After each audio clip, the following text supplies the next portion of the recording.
તો નીતિન પટેલના નિવેદન પર કોંગ્રેસે પણ પ્રતિક્રિયા આપી અને કોંગ્રેસ પ્રવક્તા મનીષ દોશીએ ભાજપમાં 3 જૂથ હોવાનો દાવો કર્યો। ભાજપમાં હાલ મૂળ ભાજપી, મંત્રી લાભાર્થી અને મૂળ કોંગ્રેસના જૂથ સક્રિય હોવાનું મનીષ દોશીએ કહ્યું। ત્રણેય જૂથ વચ્ચે સત્તાની સાઠ મારીથી નીતિન પટેલ દુઃખી હોવાનો મનીષ દોશીએ દાવો કર્યો। ભાજપા પક્ષ પલટોના પ્રભુત્વને કારણે મૂળભૂત લોકોની કોઈ હિંમત ન રહેતા નીતિન પટેલને છૂપો આક્રોશ બહાર આવ્યો હોય તેવું તેમણે કહ્યું।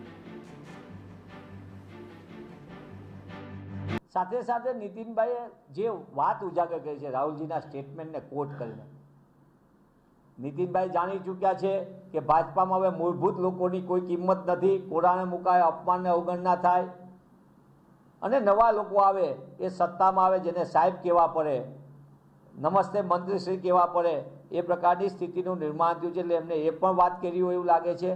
બાકી વધુ પડતા લોકો અત્યારે જે ભાજપામાં પક્ષ પલટોની આખી ભરમાર થઈ છે, એ સત્તા ભોગવી રહ્યો છે, એની સામેનો એમનો આક્રોશ પણ છૂપો આક્રોશ બહાર આવ્યો એવું લાગે છે।